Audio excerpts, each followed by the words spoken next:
We have Sedrick, and he is ready for your questions. First one here on your left front row. Hey, Sedrick, how you doing? How you doing? Good, good. Jacques Doucet from WAFB in Baton Rouge, Louisiana. I guess this is ancient history, but LSU fans want to know how a guy of your caliber from New Orleans gets out and goes to Georgia.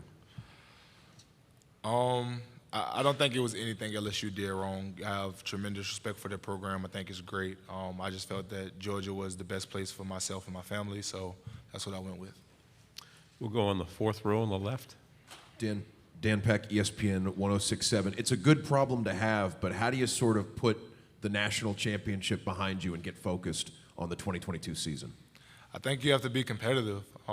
That's definitely something that we preach to, our team, is just making sure that you're competitive every day, competing with each other and making each other better. I think the more competitive you are and focus on every rep, every game, every week, you have no choice but to kind of put it behind you and, get better. To your right on the third row. Tyler Shaw with KBTX and College Station, kind of going off that same thing. Do you feel like this team has another level to get to, and what signs have you seen that you guys are not being complacent and getting better this offseason? I like how connected this team is, if I'm being honest. Connection was definitely something that we preached last year, but I think this year guys spending time outside of football together, going break bread, fellowship, guys going to church together, cookouts, those type of things. I think those are the type of things, the minute details that help you win in the long run. We'll stay on the right, second row. Hey, man, Ben Bobick, Local 3 in Chattanooga. You and Ladd McConkey came in the same year, right? Yes, sir. So how have you seen him work hard and develop and get better, and have you seen him become a leader in that wide receiver room and amongst the team? I can't say anything that I think people don't know about Ladd. Ladd is extremely hardworking, great guy. And I think the best thing about Ladd's process is through everything he's went through, he was really humble about it. Never complained, never, I should be getting more reps, put his head down and worked. And when he got his chance, he thrived. And I've said this to Ladd personally, but, that's somebody that I look up to, and I try to model myself after is Ladd. To your left, second row.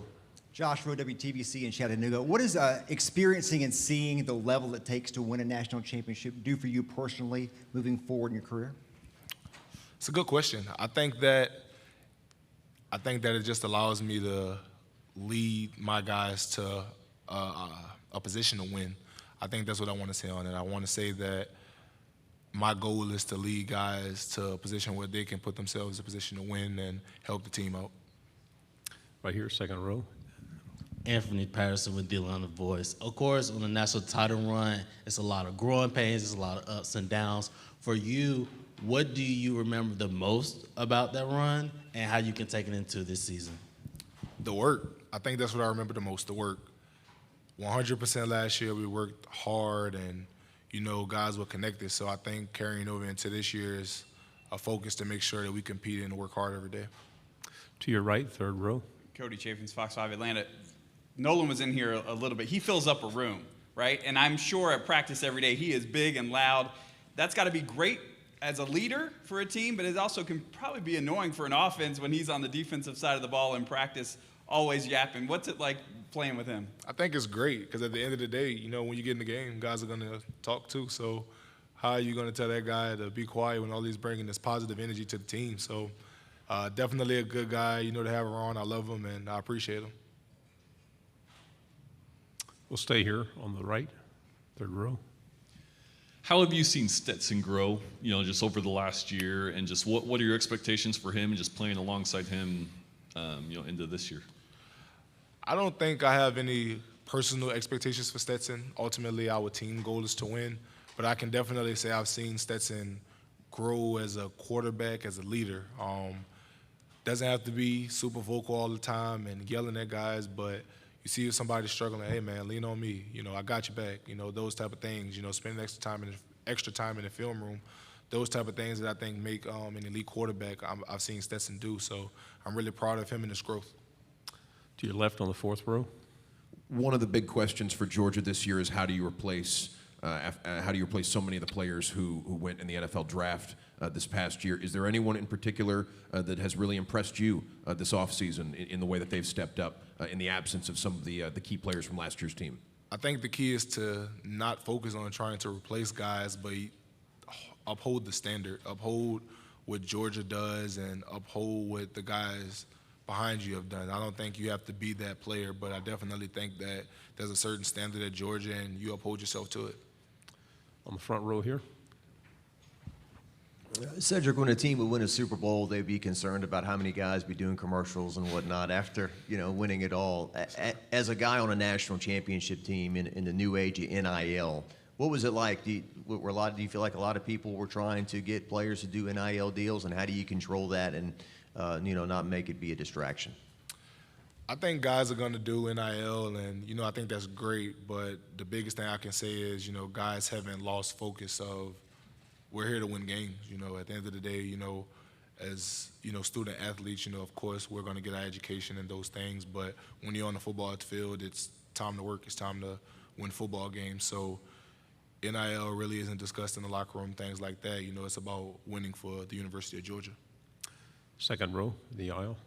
Offensively, what do you feel? Well, obviously you're on offense, but where do you feel like you've taken strides to make sure that offense and everything is in flow from your part? Personally, I think the biggest thing for myself has been just trying to lead guys who need to be led. Spending that extra time with guys, hey, let's work out on the weekend. Let's, stretch. Let's get in the hot tub. Let's take care of our body, those type of things. And, just trying to push guys to be the best version of themselves, I think has been my biggest stride. Another question here on the right, third row. The NIL rules have been in place for about a year now. So what have you seen? I mean, from your perspective, has it changed anything about college football? And, if so, how?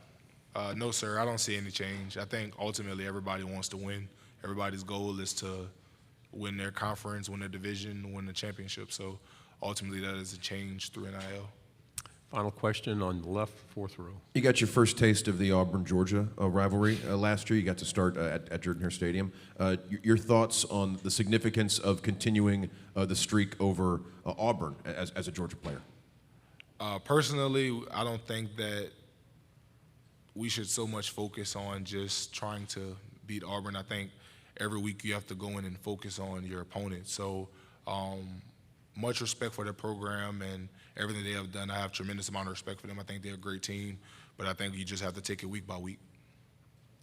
Sedrick, thank you very much.